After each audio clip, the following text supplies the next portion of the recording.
Hello and welcome to Star Wars Obsessed. I'm Richard. Are you doing another video? Yeah, I'm making another video. Am I going to be in this one? No, I don't think this time. Oh.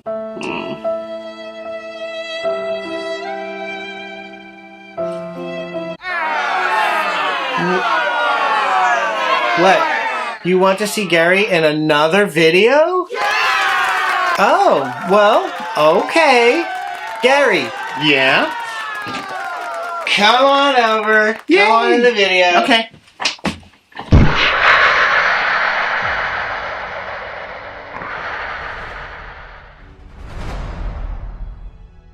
Welcome to Star Wars Obsessed. I'm Richard. And I'm Gary. I am so excited because I got another batch from... I love the Next 17 figures. They're basically figures that were not made in the Kenner era are now being made. Let's check out what I got from the Next 17. And while we're doing that, I asked Gary for another list. And this time, the list is, what are his 5 favorite characters from the Star Wars prequels? And this is a bit challenging for me because I literally have only seen the movies once in the theaters. Wow. I do remember owning the DVDs, but I never watched them. There was never any like, oh, I've got to see the prequels. Same here. I only watched them once in the theater, but I did watch them a few times on DVD.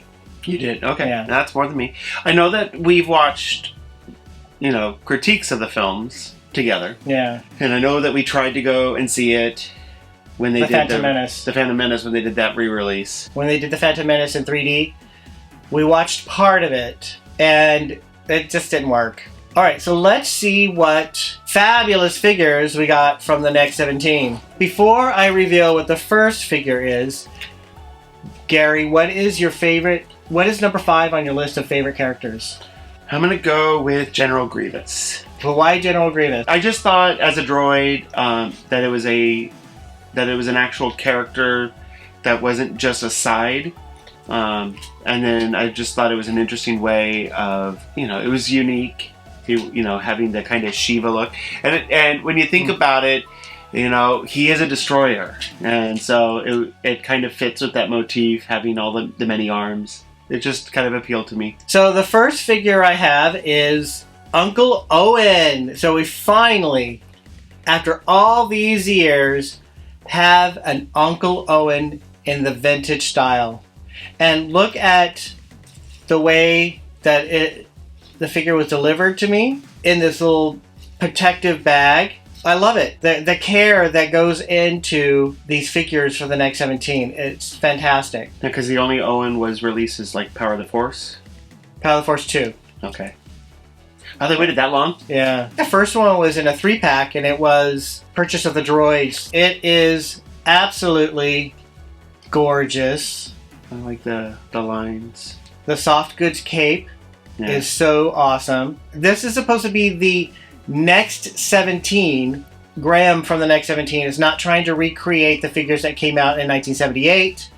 He's recreating the type of figures that came out during the Power of the Force era. In that era, the capes were not vinyl, they were soft goods. And I think it looks fantastic. He's clearly using the same body mold that he used on the other figures, like the Cantina creatures. Okay. It still looks great. The coloring is spot on. The face looks really good. I agree. Graham from the Next 17, has really improved his craft. These are brilliant, and it includes this little, looks like a comlink that is similar to the one that is held by the twin pod cloud car pilot. Although that one is gray. What's also great about these figures is that the hands are molded in such a way that these accessories fit very well, and they just don't slide out easily. It's just... You're not going to be worried about losing it. Yeah, it's gorgeous. I mean, you can hold on to it, and it doesn't slide out. That's some very cool, brilliant craftsmanship right there. This is beautiful. And now I finally have a vintage-style figure that I can add to my display with the Sandcrawler. Yay! Did you want to feel the cape? It feels nice. Yeah, I still like the fabric choice. I love adding these to my Kenner collection. All right, so what is the next figure? All right. This is another one that's brilliant. But before I show you what it is, what is number 4 on your list? Number 4 are going to be the battle droids. Because? Just because they were funny. With the Roger, Roger? Yeah. They're funny. I have to be... excuse me, that kind of stuff? Yeah. The sarcasm. They just were... I know they were comic relief. They weren't any good at actually being battle droids. I think the only reason they could have any success is just because of their sheer number. They could just overwhelm. But as far as being anything other... All right, awesome. And this figure is the Luke Skywalker on Tatooine. The version from the deleted scene of Luke Skywalker on Tatooine. Okay. It's brilliant. So another one to fill out set building. The set building to, the missing gaps. Even though it's not in the movie proper, it's still something that we've seen many times. It has the little baggie over it. And this one also has extra plastic on the legs. So I love the care that goes into these figures. Mm-hmm. Just love the poncho and the hat. Looks great. And look at the face sculpt. Yeah. It's pretty amazing. It's pretty spot on. It is pretty close to looking like Mark Hamill. I like how fuzzy it feels. It feels like it's an actual something that's supposed to make you warm. Or protect you from the twin suns, the rays, the harsh rays. Yeah. And including this macro binocular accessory that looks excellent. The detail on that, brilliant. Did Kenner ever make something like that? Probably one of the later figures, but no, not Kenner. No. And once again, the hand sculpts are great because you see that?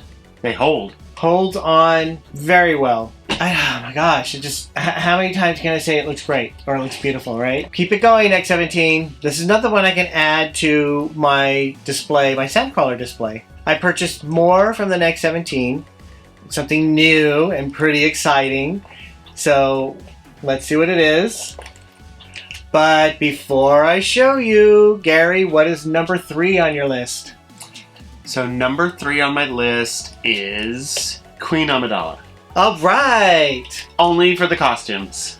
Oh, okay. So just from the Phantom Menace. Yeah, it's only... Yeah, notice I said Queen Amidala and I didn't say Padme.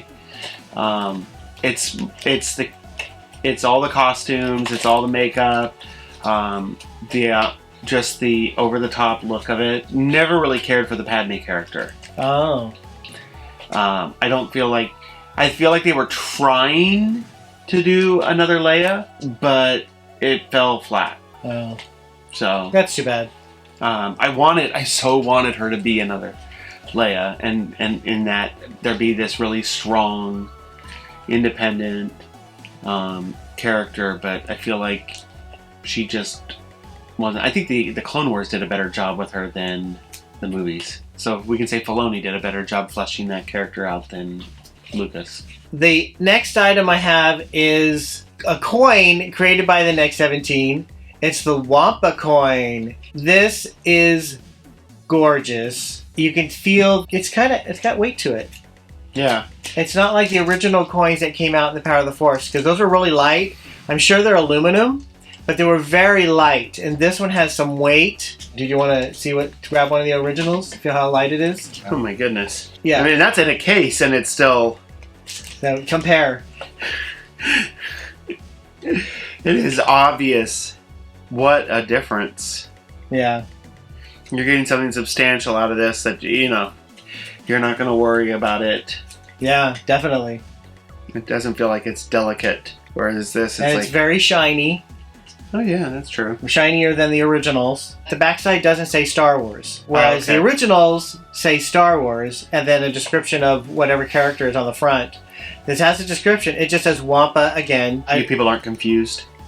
And not that they would be confused, because there was never one made for the Wampa. Oh, I highly recommend this. Go to the X17 and purchase these coins. Purchase the figures, because they would be great in anyone's collection. I will have the link to the Next 17 in the description below. But go to the Next 17, get yourself a coin, get yourself some figures, support this customizer because he's doing some great work. Alright, so what is next? Gary, what is number 2 on your list? Number 2 on my list is Obi-Wan Kenobi. Obi-Wan Kenobi? I have to say that it's because when the movie came out, I had only been out of the closet for a little bit, and I had really liked Ewan McGregor in Velvet Goldmine. Getting to see an actor who I liked, and I liked how he looked, and then now to see him with a beard made him extra attractive. So as a character, he became extra attractive to me. Alright. The next figure I got is the Baby Wampa again. It was offered on the Next 17, Baby Wampa with a coin, or just the coin. But I thought, it was a better deal to get the Baby Wampa and the coin. The Next 17 makes such awesome figures, well made, that I thought, what the hell, I'll just have another Baby Wampa. And I can add it to my Hoth display, where the Baby Wampas are helping the rebels fighting off the Empire. You've seen this, I've had another video before. I'll just briefly show it off again, in a little plastic wrap for protection. It's brilliant. A little bone. I just noticed that. A little bone? Yeah. Yeah, it comes with a little bone. That one looks a little different. Because Yeah. it doesn't have the red. Oh no, that's a different one. Oh, okay. The red one is Bloodlust, Baby Wampa. Oh. Oh, I see the white bone on the black one. Well, the white one is right there, above the black one. That's what I said. The white bone on the black one. Yeah. On the black Wampa. But this white Wampa is right there, right above from the black one. Oh, okay. There he is. Okay. Yeah. Blending in. Yeah. All the white on white. Yeah. It's so cute. Yes, they are. They are so cute. Go to the Next 17 and purchase these. They will be great in your collection. I'm looking at the way the feet are aligned. It's like they're set to be in walking. Yeah. That's cute. It's basically the same as the large size Wampa, the original vintage Wampa. Oh, okay. That's how they did the feet. Oh, okay. That's very cool. Now, talk about attention to detail. Yes, attention to detail. Attending to precision. Well, recently he's been sending these cards, and I love these cards, but I got the same one, and I was hoping to get a different one, so... And he also always includes, just like you get when you were purchasing those vintage figures with Kenner, is a card back, and in the card back, it would show all the figures that are available. It's brilliant. So you can look at everything that you could get from the Next 17, and look, there's 2 black spots, which means there's 2 more coming out. I think some actually might be sold out. Go to the Next 17. And before we end this video, Gary, what is number 1 on your list of your favorite characters from the prequels? Darth Maul. Again, it's going to be visuals. I just thought he looked cool, it looked different, and then eventually I know that character gets fleshed out again.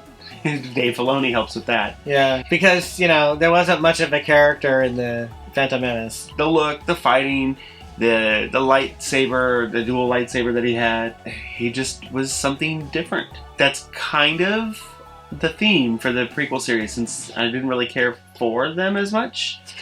The things that I liked were visual, aesthetic in nature, not character. I did not like the prequel Anakin, either the kid or the adult version. Anakin I liked more once Dave Filoni got a hold of him. In the Clone Wars. In the Clone Wars. All the things that they intended for us to really connect with and really like, I just didn't. That was Gary's top 5 list of his favorite characters from the Star Wars prequels.